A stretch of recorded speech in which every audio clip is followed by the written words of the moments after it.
Hello, everybody, and welcome back to our podcast. My name is Chris. And my name is James. And this is Cannoli, and we are the Formula One Bros. Just two twins with a love of F1 to share our thoughts on everything in the world of Formula One. Well, it's been a while since we've had a proper episode, going off and doing a lot of other things. This is our first episode together in over a month. Yes. Because of nice everything. to be back. I am now a married man, Yes. which is incredibly exciting. Show them the ring. I got the nice little ring here, so it's awesome. I'm super excited. Loving married life. Good. But I'm glad to be back to some sense of normalcy and some routine. I think we both I'm are. especially glad to be back talking about F1. And what better way to do it than an absolute mega day in terms of Formula One news.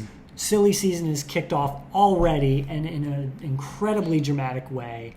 And that sees Daniel Ricciardo will be taking over Nick De Vries' spot for the remainder of the season, starting in the Hungarian Grand Prix. Now, initial thoughts on this move? My initial thoughts are, I'm super excited. Well, there's two sides of this coin. The first side of the coin, I'm super, super excited for Daniel Ricciardo. Obviously, everyone loves him. I think he's one of the very, very few drivers on the grid that I don't think anyone hates him. I don't really think anyone doesn't like him. So I'm super, super excited for him. He deserves it. Absolutely deserves it. He deserves that seat. That was my initial reaction when I saw the news. I was like, yes. And then I got the kind of feeling of I'm really bummed for Nick De Vries. I'm bummed for Nick De Vries because I feel like he should have been given a full season before getting replaced. But everyone, at least the higher ups in Red Bull, they can be ruthless. So I would be a lot more shocked had this happened at a team like Alpine or McLaren or Mercedes. Really any other Alfa team. Romeo. Any other team, I think I would have been a lot more shocked that this happened mid-season. But, it's Red Bull. We've seen this happen mid-season plenty of times. 2017, Carlos Sainz going over, Brendan Hartley coming up. Mid-season, Alex Albon and Pierre Gasly. Alex Albon and Pierre Gasly switching. Even Daniel Kvyat and Max Verstappen. So it's definitely happened before with Red Bull and AlphaTauri, formerly Toro Rosso. But I'm still really bummed for Nick De Vries because while I don't think he's been very surprising at how poor he's been driving this year, I would have at least hoped to have seen him complete a full season. Yeah, it's funny. There are parts of this that really do surprise me, and there are parts that don't. So it doesn't surprise me that Nick De Vries was dropped. It surprises me that it happened this early. It would have surprised me less had it happened at the summer break. Yeah. Even because that, at least it gives you 4 weeks for somebody to kind of get bedded in. But now Daniel Ricciardo is a week and a half to get bedded in, and ready to go fit and ready for a race like Hungary. I'm not surprised that. Well, I am surprised, and I'm also not surprised that it was Daniel Ricciardo. I think Daniel Ricciardo being in that spot says more about Daniel Ricciardo's intentions than it does Red Bull's, I think. Because, if you look back to what happened after the 2022 season, and he was leaving McLaren, and there were 3 teams that had spots available, and he didn't want to take any of them, one of which was AlphaTauri. And he didn't want to go to there or Haas or Williams because he wanted to be in a competitive car. And so, but now he's ended up in an AlphaTauri. And I think that is he would have not made that move had he not have 100% intentions of getting back to a top team. Yeah. The other interesting thing. I'll let you finish. The other reason why, that I say that is because he was apparently he had really competitive times in the tire test, but how much can you really learn from a Pirelli tire test, Mm-hmm.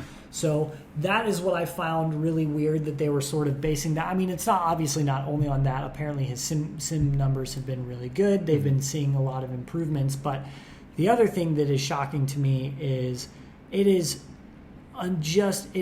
another example, and we see it time and time again with Red Bull, that gives them just an absolute vote of no confidence in their driver program. Like Liam Lawson is tipped to be the next Red Bull Junior to make it to Formula One. Mm-hmm. He's in a championship bid right now with Super Formula. He's had great presence in Formula 2 in the past. He's got great backing. That team loves him. They're behind him 100%, and they just completely skipped over him for this position. Now, what doesn't surprise me about this move is your answer to this, your solution to a problem of a rookie should not be another rookie.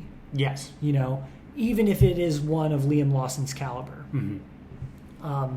But yeah, you don't solve that problem with another rookie. So Daniel Ricciardo makes sense, but I just think the way that Red Bull has gone about it doesn't make sense. Yeah. The other interesting thing, and the reason why I think Helmut Marko did this at the time that he did, because it was Helmut Marko's doing. I think a big reason why he did it when he did it was because look at Red Bull's drivers. Mm-hmm. There's one driver who hasn't, as of recently, has not been doing well, Checo. And so I'm wondering if Helmut Marko did this as tinfoil hat moment. I'm wondering if Helmut Marko did this also as a ploy to be like, hey, we now have Daniel Ricciardo. If Sergio, if you don't shape up, we'll replace you next year. Yeah. I don't necessarily know if that's been explicit from that side of things, because Sergio Perez is under contract, and Christian Horner has even said that we're not concerned with Sergio Perez. He's under contract with us through 2024. We're not concerned with him. Mm-hmm. So I don't think it's that explicit, but it's gonna be there. That is a sense of feeling. If I'm Sergio Perez right now, I'm thinking, oh no, the pressure is on. Whether or not they're intentionally doing this to apply pressure to Sergio Perez, the pressure has mounted for him. Yeah. And it'll be really interesting to see how he responds in the second half of the season. The pressure on Sergio Perez was already high with how poorly he's been performing as of recently. I think the pressure was a little bit higher, but this just adds another, another layer to that, having Daniel Ricciardo, a driver of Daniel Ricciardo's caliber and experience, now back in Formula One in a junior team to Red Bull. Yeah, and I think. I mean, the intentions may not be explicit, but perception is reality. I think Red Bull are going to be watching Daniel Ricciardo like a hawk, very carefully. And if it doesn't work out, Daniel Ricciardo's on the older side. He can see out his contract. Whatever his contract at the end of the season ends up being, he can see it out and retire from Formula One, whatever. But if he does really, really, really, really well, then maybe you make a case with him going up against Max Verstappen again. And I think he's going to be more okay with that, and I think the team is going to be more okay with that because of how convincingly Max Verstappen has established him as the number one. Mm-hmm. Remember, go back to 2016, 17, 18, when it was really Daniel Ricciardo versus Max Verstappen. Max Verstappen came into that, and Daniel Ricciardo was the number one. Mm-hmm.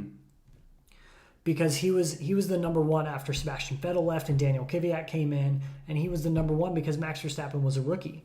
And by the end of 2018, Max Verstappen was becoming the number one, and Daniel Ricciardo wanted to leave.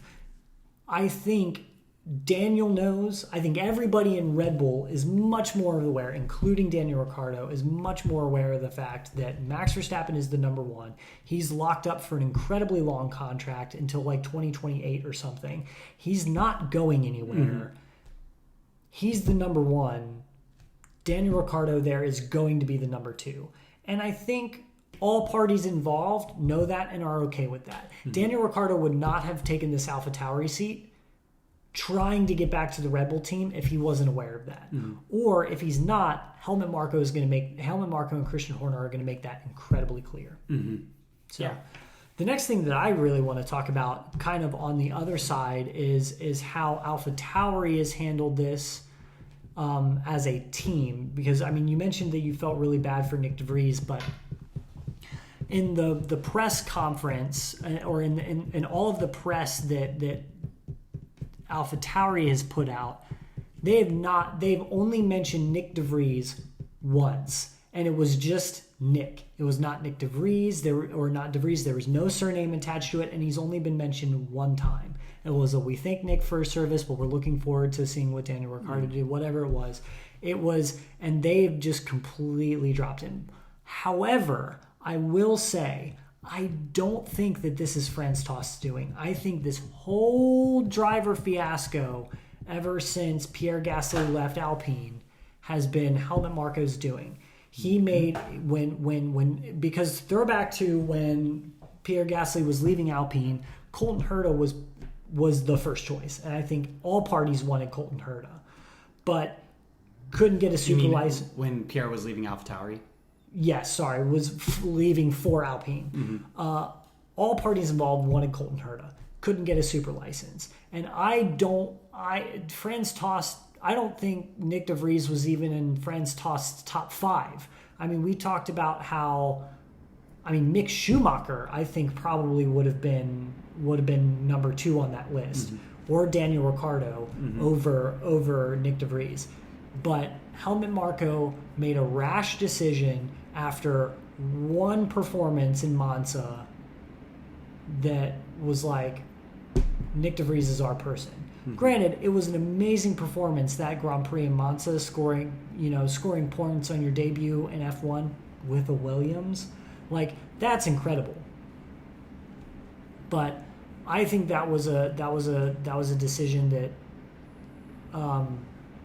that made. I even think Liam Lawson should have been in it over Nick DeVries, and also Franz Tost having Nick DeVries. I also think would have wanted. Franz Tost has said openly that you need a full year in Formula One to even develop, and that he was not holding Nick DeVries to the performance of the season, especially early season, because he's a rookie.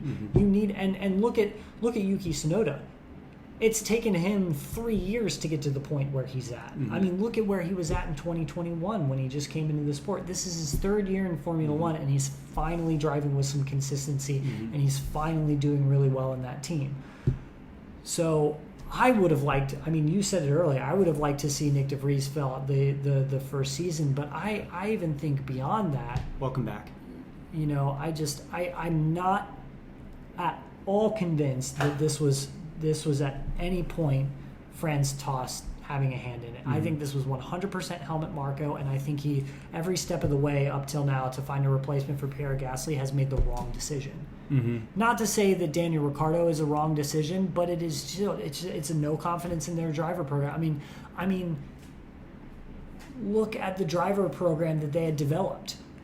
No driver other than Max Verstappen that at one point in the 2010s was in their driver program drives for that team now. None of them. You had Jaime Alguersuari, he barely lasted. You had Sebastian Buemi, Sebastian Bourdais, both of them barely lasted. You had Carlos Sainz, who ended up going to Renault and now via McLaren is at Ferrari. Daniel Ricciardo is a great example of it, but he was no longer in and is just now coming back to the sister team. Brendan Hartley didn't do well in Formula One, but he's now He's like driving for a second place team in the World Endurance Championship, amazing with supercars. Daniel Kvyat's not racing. This whole driver program, ever since its inception, really has not produced anybody other than Max Verstappen and Daniel Ricciardo and Sebastian Vettel that have been successful at that team, at the Red Bull team, at the Red Bull level. So it's really unfortunate that they're in this place. And why have a driver program if you're not going to promote from within? Yeah. You know? Mm-hmm. It just blows my mind. This whole thing is super confusing. Mm-hmm. But at the end of the day, I'm happy for Daniel Ricciardo. Yes. It'll be good to see him back. Ultimately, I'm very happy. It's just so nice it's refreshing to know that he'll be back, and F1 wasn't the same when he was at the beginning of the season when he was just a development driver. But to talk about Daniel Ricciardo, because I see this a lot in the spaces of the F1 fanverse, especially a lot of McLaren fans that became McLaren fans because of Daniel Ricciardo in Drive to Survive, just for some reason have it out for McLaren because of the way that he was treated. Could he have been treated better? Sure.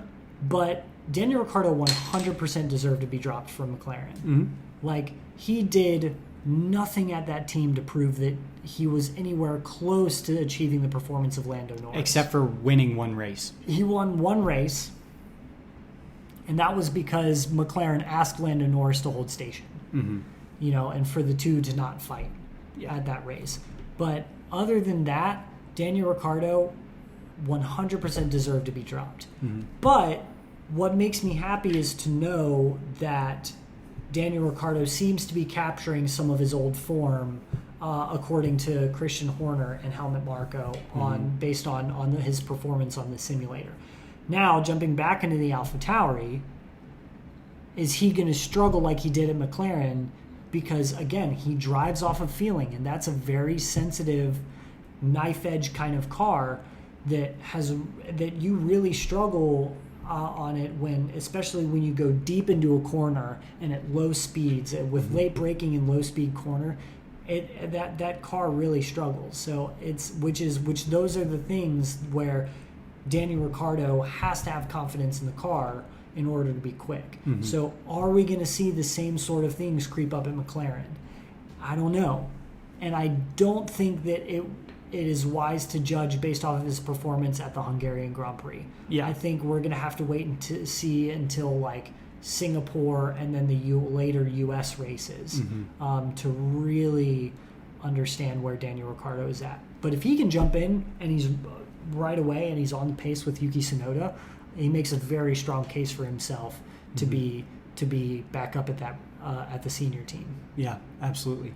It's funny. It used to be AlphaTauri and Red Bull. It used to be, or at least AlphaTauri, back in 2019, 2020, 21. That car had such a wide range to set up the car and to feel comfortable. Mm-hmm. But now, like you said, it's a knife edge, and it's very you have to be just so to get the car feeling good. So yeah, that definitely will be interesting. But I'm just excited for him, man. Yeah, I'm excited for him. So it'll be interesting to see how he gets on in the Hungarian Grand Prix. He's already been at the factory doing seat fittings, and I think the F1 community in general as a whole will be excited to see him back. I'm excited to see him back.